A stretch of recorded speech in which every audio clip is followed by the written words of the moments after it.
simplifying a complex, confusing world. The Explainers, only on The Podcaster. Tigers, lions, leopards, panthers, lynxes, snow leopards, and cheetahs. Our fascination with the big cats of the world has a storied history. We are in awe of them, we find them beautiful, we find them scary, and that is precisely why humanity has always wanted to either tame them or kill them. Not too different historically from how the world has dealt with women, but that is a different podcast. The point is, so many mythologies are rooted in somebody vanquishing one of these big cats. And one such big cat has been in the news. And that is the point of this inaugural episode of The Explainers. I am an explainer giving this explainer on The Explainers because I got some explaining to do. This time, it's about cheetahs in India. Are they being introduced or reintroduced? Have they ever been indigenous to this country? Is Kuno a good habitat for them? What do the cheetahs need to survive? And will they survive here in India? Does the government's plan that it will actually rehabilitate the grasslands have any merit at all? Do the indigenous cats and other wild populations face threats from the cheetahs? And do the cheetahs themselves face threats from these animals? Whose great plan was this? Where were the origins of this plan? Is it harebrained or is it foxy? Animal metaphors, ding, ding, ding. Has there been resistance in the courts to this plan? And what is the latest news about these cheetahs that have come from Namibia? Now, you may have heard spirited debates about the same on television. With spirited, I mean there was too much shouting and you turned it off, which is precisely why Harish, my colleague, and I sat down with books and papers ranging from, I'm not even lying, from the mid-1800s all the way to what's going on now. Second Life, India's cheetah gamble. What is it all about and what do the experts have to say about it is the topic of the very first episode of The Explainers. This is The Podcaster and my name is Rakesh Sharma. We help you understand the world. The Explainers, only on The Podcaster. The Podcaster.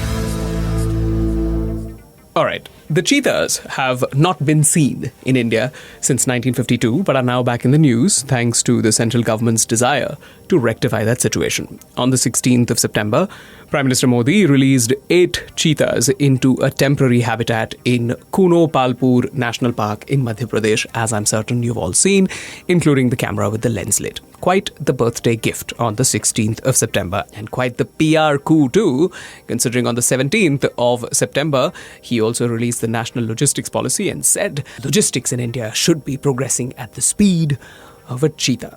The cheetahs were transported from Namibia to Kuno as part of India's ambitious and controversial plan to reintroduce these extinct animals in India's forests. Now, introduce, reintroduce, this is what we'll be looking into in a little detail. But first, let's take a look at this movement of cheetahs across continents in aircrafts. Back in September, 8 cheetahs, 5 females and 3 males were flown in from Namibia's capital Windhoek in a customized Boeing 747-400 aircraft to Gwalior. The 11-hour flight marked the first time that a big cat was moved from one continent to another to be reintroduced in a forested area. This is supposed to be the first phase of a multi-year plan by the government to reintroduce cheetahs in India. You see, cheetahs have been officially extinct in our country since 1952. It is estimated that the last cheetah, the kind that they say is native to India, was hunted down by an Indian royal, Maharaja Pratap Singh Dev, 5 years earlier, in 1947, in what is today the state of Chhattisgarh. 70 years since cheetahs have gone extinct in India officially, and 75 Amrit Mahotsav since the last recorded encounter with one in the wild. Now, the question is, why are we fascinated by cheetahs? We are a country that is blessed with great big cats. We have tigers, which were on the brink of extinction but have been brought back due to successful conservation efforts. We'll talk about that in a bit. Leopards, panthers, and we have the Asiatic lion in Gir, although some people think they may not be indigenous to India either, but that's a different story, which we'll address in a little bit. But why are we fascinated by cheetahs? India has been a home, like I said, for several big cats, and we have been fascinated by them for ages. The big cats are found on Indus Valley Civilization seals. They were part of Ashokan They were part of Ashoka-era seals and capitals. Many royal mythologies have big cats prominently featured among them. I can think of Hoysala. Kannada folklore tells a legend of one young man called Sala, also known as Poisala, who, according to legend, saved his Jain guru by killing a tiger. Sometimes it is also described as a lion, but a big cat nevertheless that they encountered while in a forest. The word strike, which translates to hoi in Old Kannada, and hence the name Hoysala. The point I'm trying to make is big cats have featured big in our mythologies. We are terrified, fascinated, captivated, but we're also inexplicably connected to them. According to a National Geographic article from 2020, quote, India has 15 species of wild cat living within its 1.1 million square miles, accounting for 40% of all species found worldwide. Now, this amazing diversity is ruined by one glaring exception. Were it not for the loss of the Asiatic cheetah, driven to brink of extinction in India by centuries of persecution, then eradicated in the early 1950s, 16 of the 40 living species of wildcat would be found in a single country. The cheetah is an apex predator, sits atop the food chain, feeds on small and medium-sized mammals. You see, cheetahs play a significant role in maintaining overall ecological balance. Cheetahs are, of course, most famous for the fact that they are the fastest land animals.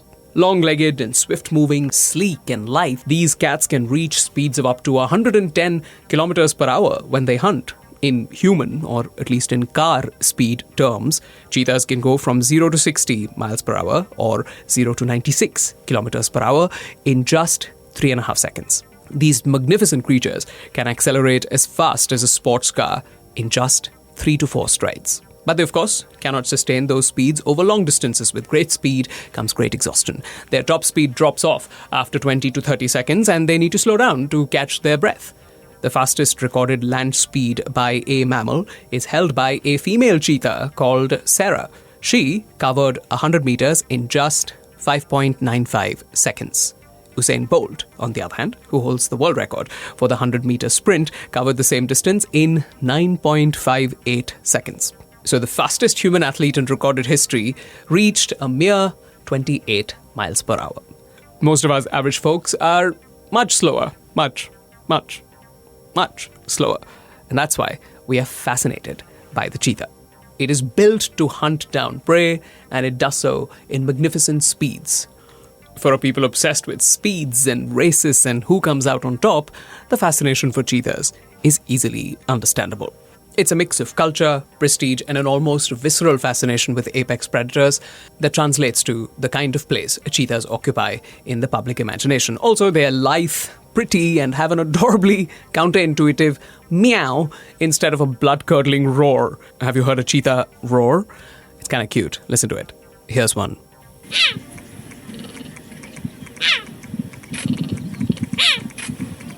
Here's another.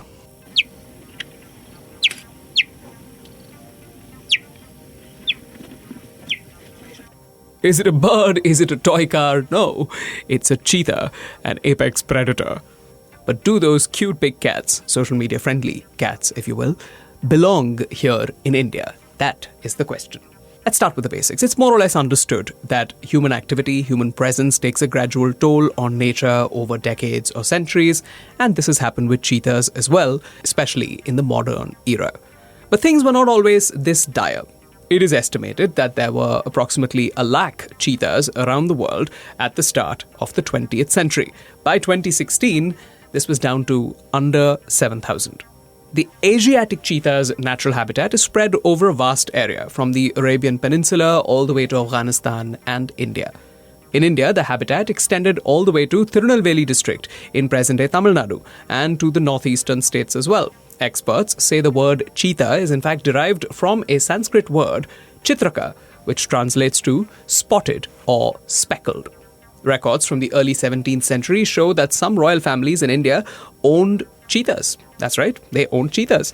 There are paintings from the 1600s depicting Mughals hunting cheetahs. One popular painting from 1602 depicts Mughal Prince Salim of Salim Anarkali and Mughal-e-Azam, blindfolding a cheetah after a hunt. Salim would of course go on to become Jahangir, and his father, Akbar, everybody's favourite, is said to have owned 1,000 cheetahs. Yep, 1,000 cheetahs.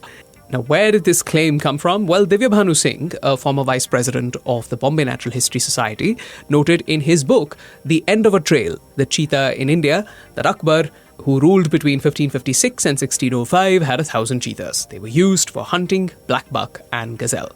But such claims are, of course, contentious. Yusuf Ansari, a Mughal history specialist himself and one of the co-authors of Exotic Aliens, The Lion and Cheetah in India, which was written alongside Valmik Thapar and Romila Thapar, clarified, and I quote, "I don't believe that the imperial stable ever held 1,000 cheetahs at a particular time. If indeed the emperor had a collection of 1,000, these must have included numbers that ranged in the imperial hunting grounds and royal parks as well." Now, this skepticism is a fascinating new twist in the origin story of the Indian cheetah, but it is not unfounded. Why? Well, strap in, because the truth is about to get a little bit weird. Some experts claim that there is no such thing as an Indian cheetah. Nope, nada. They say the Asiatic cheetah is not native to India and was in fact brought here by merchants, envoys from foreign kings, etc. in large numbers over the last several centuries. Historian Romila Thapar offers a hypothesis that overturns conventional wisdom that lions and cheetahs are historically native to India, something the Indian establishment has always taken for granted. She told renowned conservationist Bittu Sehgal in an interview, and I quote, "References to the roar of the lion go back to the Rig Veda of the late 2nd millennium BC. But the Rig Veda was the text of the particular area of the borderlands in the northwest towards Bactria and of the Punjab. It was not a text referring to all of India. The composers of the hymns or their forefathers could have met the lion or heard about it from its presence in the adjoining Oxus Valley.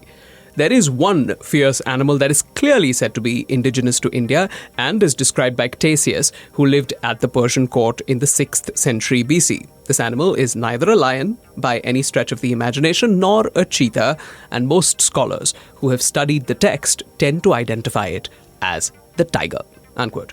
She claims that while the tiger was the more familiar animal for those ancient Indians and therefore indigenous, the lion may have entered the scene later, and the same goes for the cheetah as well. So, not so Indian after all. Just like all the most popular dishes that we consider Indian and claim Indian are not actually Indian, but that is for another podcast. Now, this unexpected twist is not a claim just from Romila Thapar alone. The origins of the cheetah in India remain murky. A 2008 PhD thesis titled Forest of Lions and Men, Human-Animal Relationships in the Gir Forest, India by Sheena Singh of the University of Virginia went on to say, and I quote, "As for the Asiatic cheetah, the cat specialist group of the International Union for Conservation of Nature, IUCN, took a position in 1981 that it would be sufficient to conclude that cheetahs were not native to Rajasthan, a state encompassing the most apt environment to support a wild cheetah population." In his thought-provoking and in many ways groundbreaking book, Exotic Aliens, that I mentioned earlier, conservationist Valmik Thapar backs the claim that neither the lion nor the cheetah is indigenous to India. He said, and I quote, "With cheetahs, there are endless tributes and gifts during the Mughal period and literally hundreds from Africa early in the 20th century. Both lions and cheetahs, therefore, have African connections in their history in India. I reached my conclusions because the number of lions and cheetahs were never sufficient for them to have been a distinct species in India. Cheetahs roamed across India on leashes and in their thousands. This was an imported royal pet, and many escaped during their training and on sport hunts with human handlers." Unquote. Now, this speculation can't be dismissed offhand. You see, despite the claims of large numbers of cheetahs during the Mughal era, breeding cheetahs for hunting and keeping them in captivity has been a notoriously difficult problem, one that never has had an answer, and so their population declined. In fact, there is only one recorded instance of a cheetah litter ever being bred in captivity within India. Divya Bhanu Singh claims that the British, who usurped power from the Mughals, demonstrate little interest in capturing cheetahs in India, indulging in the sport only occasionally. So a lot of historians, prominent historians and conservationists, seem to believe that the cheetah may not have had an indigenous Indian presence at all. In any case, given the fascination with the big cats, Indian royal families and British colonial officers loved the prestige of hunting. They hunted tigers, lions, panthers, leopards, cheetahs by the hundreds, leading to a massive drop in the population of these big cats. One estimate from 1799 put the number of cheetahs in the wild at approximately 230. We've all seen old photographs of the busts of big cats and other hunting trophies adorning walls in the bungalows and palaces of royal families and rich people of yore. Creepy, I know. Well, that indulgence and the overall lionizing of hunting had a catastrophic effect, obviously, along with the depredations that the advancement of human civilization anyway wrought on animal habitats. Another big factor for the decline in the population of these imported pets, if you will, was human progress. Growing human populations devastated the forests where cheetahs in India lived and led to a precipitous drop in their numbers. Human settlements and villages encroached on the cheetah's natural habitat, the grasslands and the forest.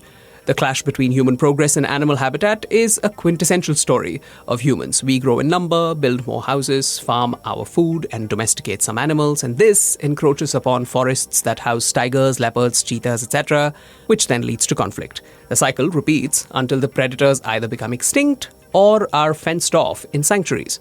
We see evidence of such run-ins even today. The odd news story of a leopard inside the IIT Bombay campus, or a wild big cat loitering inside an apartment complex in Thane, or indeed an acquaintance of mine whose house is in Kuno and he has dogs, and a leopard came in to pick the dog off. They all serve as reminders that we humans have merely crowded them out. But of course, there is another perspective to be had here, one beautifully explored by Amitav Ghosh in The Hungry Tide, where a person belonging to one of the indigenous communities has been forced to move away because that area has been cordoned off as a tiger sanctuary. The person who belongs to a community that has lived and survived and depended on these forests for thousands of years goes on to ask, is my life not important? In your bid to increase the numbers of these tigers, why am I being uprooted and why are my ways of life not considered important enough to be sustained? It's an incredibly important point of view to have, and as an aside, encourage you to read not only The Hungry Tide by Amitav Ghosh, but a lot of his writings, which I believe are incredibly important. In any case, all of these factors that I just mentioned combine to deal a deadly blow to the cheetah population in India, whether or not indigenous.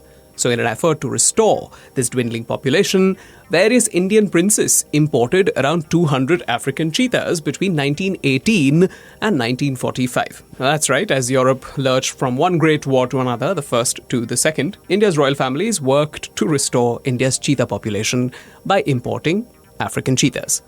That does sound like a situation that we are in right now. History does not repeat, it does rhyme.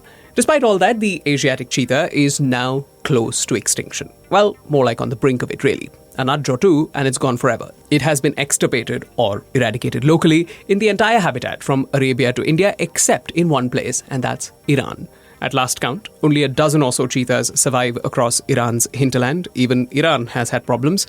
It used to have hundreds of cheetahs up until the 1970s, but it has just 12 recorded cheetahs in the wild today. Some other estimates claim that there were between 75 and 100 Asiatic cheetahs across Iran and southwestern Pakistan around 2008, but that estimate has not been verified. We help you understand the world. The Explainers, only on The Podcast. Let's now circle back to the now. Is Kuno the right home for African cheetahs? Now, first of all, there's a difference between African cheetahs and Asiatic cheetahs. I'm not going to bore you with those differences, but the split happened perhaps 32 to 67,000 years ago. African cheetahs are bigger, Asiatic cheetahs are slightly smaller. The Asiatic ones have a more powerful neck and slender legs in comparison to the African cheetahs. Now, they came to Kuno. Why Kuno? Back in 2010, a 2-year survey scanned for favourable conditions across 10 possible locations for reintroducing cheetahs across Gujarat, Rajasthan, Chhattisgarh and Madhya Pradesh. Finally, Kuno Palpur National Park in Madhya Pradesh was chosen as a suitable habitat with an adequate prey base. The park is part of the Shivpur-Shivpuri deciduous open forest landscape, has an area of about 748 square kilometres. Among India's sanctuaries, Kuno, they said, bears the closest resemblance to the eastern Namibian landscape, which is home to the 8 cheetahs flown in from Namibia, with dry savanna forest, scrubs and grasslands, as well as the perennial Kuno River flowing through the terrain. Kuno, they said, could provide one of the best chances for cheetahs to acclimate to Indian conditions. But there are, of course, conservationists who claim that this is simply not a suitable area for the cheetah. The cheetah needs open, wide landscapes where they can actually generate the speeds that they are known for. They cannot be bumping into obstacles such as boulders or trees or what have you. They need open landscapes as you would find in the savannas. Some other experts, though, believe that with adequate preparations, it can sustain as many as 21 cheetahs. Those preparations were in fact not vague promises. Much work had already been done because Kuno was being considered as a second location for the endangered Asiatic lion as a backup to the lion population in Gir, so to speak, in case they were hit by any disease. Kuno Palpur is also special for another reason. One report by Scroll went on to say Kuno is probably the only wildlife site in the country where there has been a complete relocation of villages from inside the park, meaning it has been planned or customized for wildlife conservation. Kuno could potentially house the 4 big cats of India, tiger, lion, leopard and cheetah, and allow them to coexist as they have done, historically. Valmeek Thapar, an outspoken critic of the project, is simply not convinced. Fearing for the cheetah's survival, he says, and I quote, Kuno Palpur as an area is home to the Indian leopard, the occasional tiger and lots of hyenas. Leopards, tigers and hyenas are enemies of cheetahs. When the cheetahs are finally released into the forest, they will have to deal with their number one enemy, which is the leopard.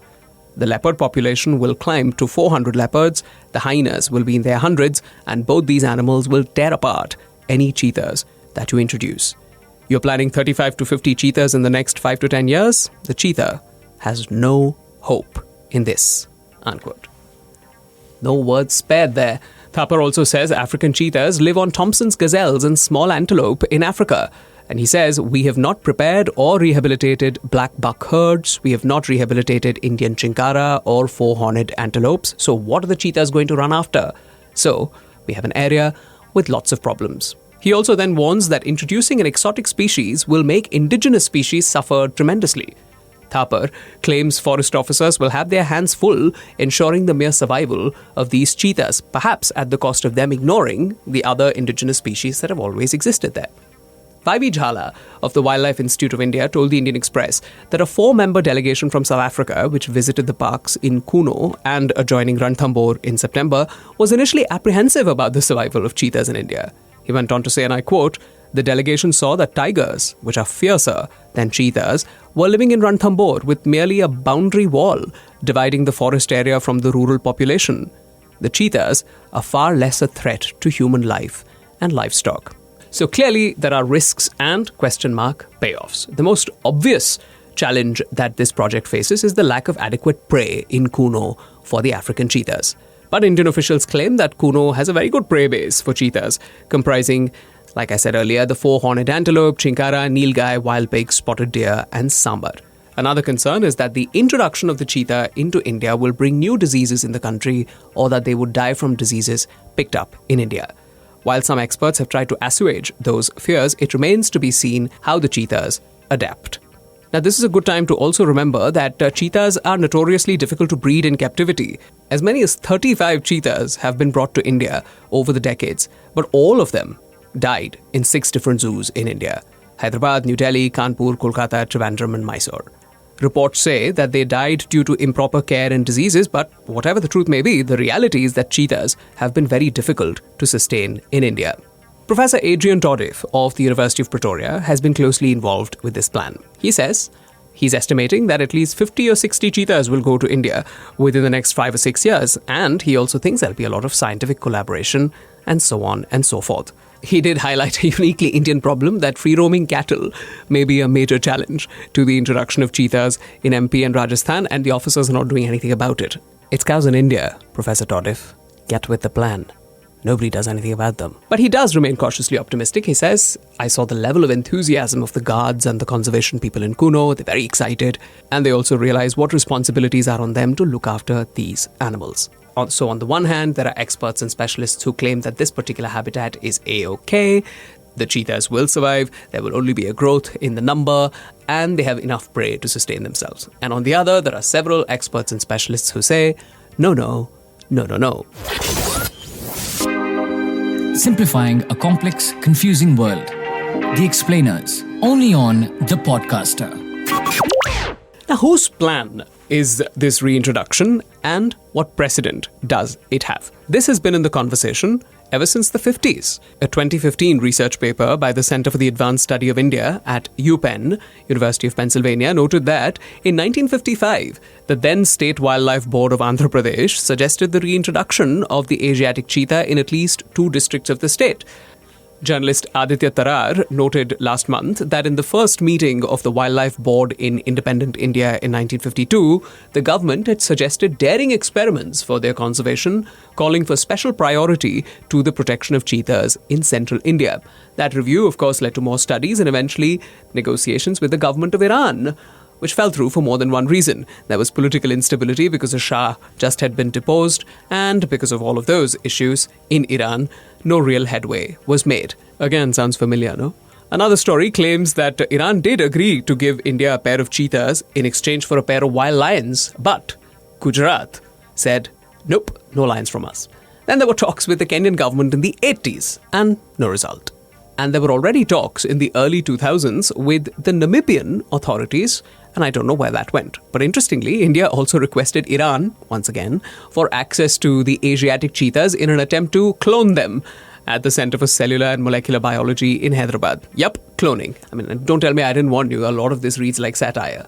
In any case, enter Jairam Ramesh. He was Minister of State for Environment and Forests in 2009, and as part of the UPA-2 administration, launched something called Project Cheetah, which is clearly inspired by Project Tiger, which had been so successful in reviving the numbers of tigers. The numbers of tigers in 1973 were as low as 268, and now we might have anywhere between 2,600 and 3,300. So, exciting. So, Project Cheetah. Jairam Ramesh recently shared a letter from 2009 where he instructed Dr. M.K. Ranjit Singh of the Wildlife Trust of India to prepare a detailed roadmap for the reintroduction of cheetahs in India, including potential sites for the reintroduction. Now, just as a sidebar, hunting of tigers was allowed by the government of India, and a tiger shoot, complete with travel, boarding, etc., cost you 40,000 rupees, or about 10 lakh rupees in today's money. Do you know when the licenses for this hunting were finally abolished? 1970. That, of all the things I found in this story, I found the most mind-blowing. In any case, Jairam Ramesh wanted to adopt a similar approach of wanting to revive cheetahs in India, and it looked like it was taking shape until came down the hammer of the Supreme Court in 2013. The Supreme Court stated in its order, and it's good to hear this, at this stage, in our view, the decision taken by the Ministry of Environment, Forest and Climate Change for introduction of African cheetahs first to Kuno and then the Asiatic lion is arbitrary and illegal and clear violation of the statutory requirements provided under the Wildlife Protection Act. The order of the MOEF to introduce African cheetahs into Kuno cannot stand in the eye of law, and the same is quashed. And there died that dream, and the cheetah program was put on the back burner. And 7 years later, in 2020, the National Tiger Conservation Authority approached the Supreme Court for the reintroduction of cheetahs in India. This time around, the Supreme Court was, surprise, surprise, amenable to the idea, and the government released a cheetah action plan in 2021. So this is a story of how it all came to be, for it to conclude in an extraordinary soundbite, because, well, Modi ji declared there is a connection with the launch of National Logistics Policy and the release of cheetahs on the same day. We want our logistics to move at the same speed of the cheetah. पहले हम कबूतर छोड़ते थे, आज cheetah छोड़ रहे हैं. Wow. But how are things going in Kuno? Well, Kuno authorities are facing delays in issues like electrification of the park's outer fence, clearing of dense vegetation that could impede the cheetahs, safety risks from open wells, water supply issues, adequate tracking equipment, meat storage facilities, etc., etc. But according to the Cheetah Action Plan, 40% of tourist revenue would be ploughed back in the buffer zone towards local community welfare, with preference to those communities that have been resettled from within Kuno. You know, jobs, guides, guards, safari organizers. We'll be training them for these jobs, says a forest officer. Well, another 12 cheetahs are expected from South Africa in the near future. 5 to 10 cheetahs will be introduced annually in India over a period of 5 to 10 years. Many more locations like Bunny grasslands in Gujarat and the Desert National Park near Jaisalmer in Rajasthan will also be prepared for this next phase of Chitraks coming back in. So the question, at least in my mind, is any need But of course, the bigger question is, will this be a failure or a success? Only time will tell. We have tried to provide you what one side has to say and what the other side has to counter that with. Do write into us and tell us what you think. social@thepodcaster.in. I'd love to hear what you have to say. Until the next time, this is me, Rakesh, signing off on this inaugural episode of The Explainers. We'll be back next week with another explainer, trying to explain things to ourselves along the process. Thanks for joining us. We help you understand the world. The Explainers, only on The Podcaster.